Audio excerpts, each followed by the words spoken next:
But yeah, we can get into our next match of the night.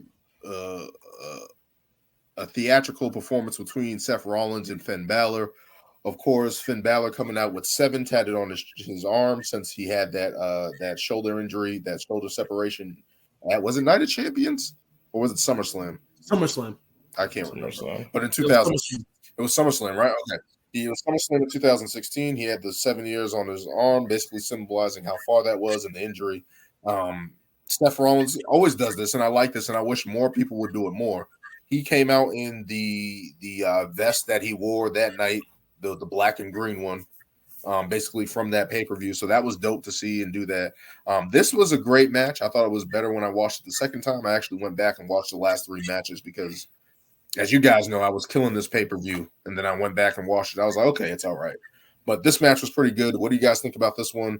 Hard-hitting affair, multi-false finishes. Yeah, what do you guys think about this, especially with the Judgment Day involvement and Seth getting the win? So, see, to me, this match is the perfect example of if you have a friend who you want to introduce to pro wrestling, and you kind of want to break him in and kind of show him what are the if he asks you what is pro wrestling. And then you would show him this match as an example, because this match to me was just pure soap opera, as Daniel described. Finn coming out with the 7 tatted on his shoulder, Seth with the vest.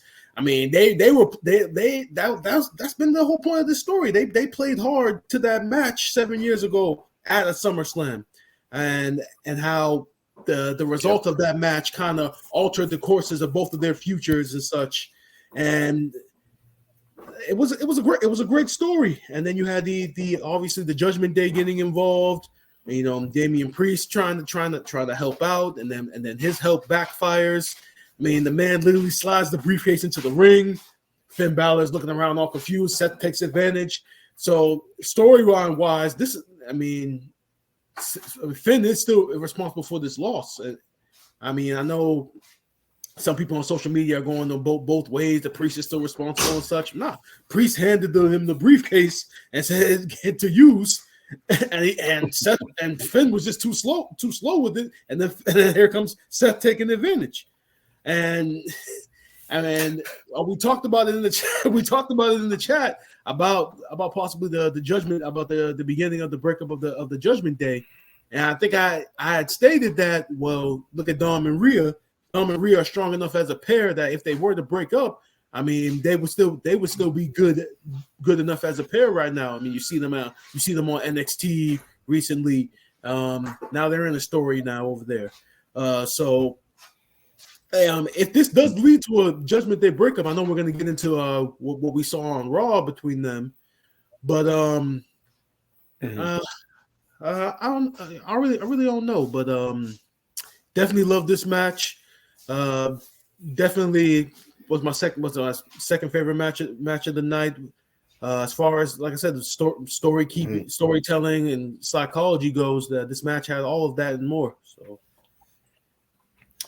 Yeah, and I mean, I know you guys had said it, and I kind of felt it too. If there was ever a time that Finn was going to win the title, this probably would have been it. Obviously, the Money in the Bank is that catalyst that is just if Damian didn't have that, Finn probably would have won. And I think that's why I was like, something just doesn't feel like the cards are going to go in his favor as much as they're ramping all this up, their history and everything. And mind you, he has the Judgment Day behind him. Seth has nobody.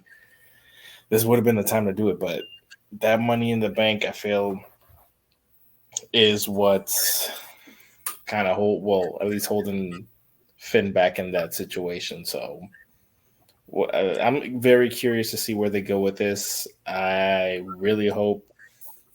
I don't know.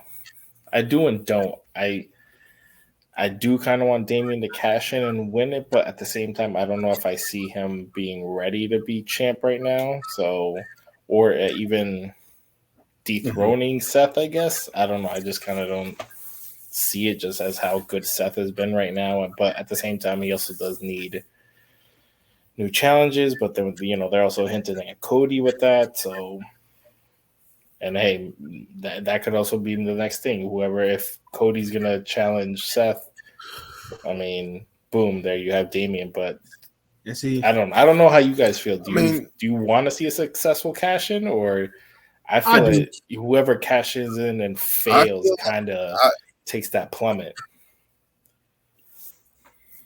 I definitely not necessarily. I mean, they have done it. Sorry, go ahead, Brian. Go ahead. I was just saying that I definitely want to see a cash in. I know, like I said during our review of Cody and Brock, I stated that since Cody has won, beat Brock, and Brock pretty much acknowledged him after that, it would make sense that Cody would be the next one in line to get a title shot. But then at the same time, it's kind of like they keep alluding to these plans. We keep talking about it every week. We argue about it every week about Cody winning the title at WrestleMania and how that's what we want to see. And we kind of don't want that moment to be ruined by having a feud right now with the Seth Rollins. So that's the reason why I'm kind of leaning towards okay, we kind of need Priest to cash in and be champion, because at that point, if you do get like a Cody versus Priest for the title, I mean, as much as you want to see Cody win, you also want to see Priest kind of elevate as a champion. So from that standpoint, I want to see it. I definitely want to cash in.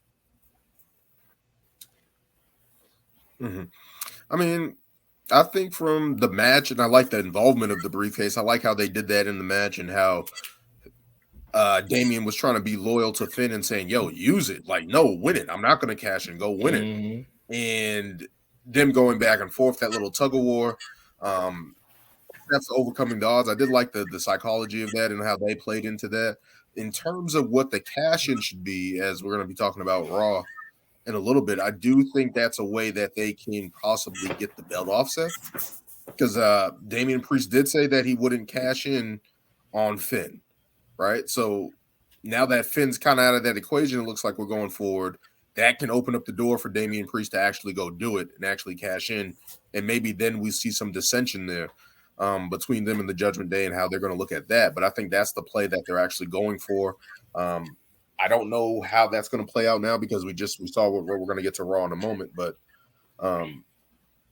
looking at it now, it definitely seems like the door is open for Priest to actually cash in if Finn is technically out of the picture for now, which I don't think he should. And again, I thought Finn should have won last night. It would have been better if he won kind of like a full circle moment. Like, he got hurt at SummerSlam. Now he wins the title at SummerSlam. He's not hurt. He's actually getting over. He has his group. He's on top of the world.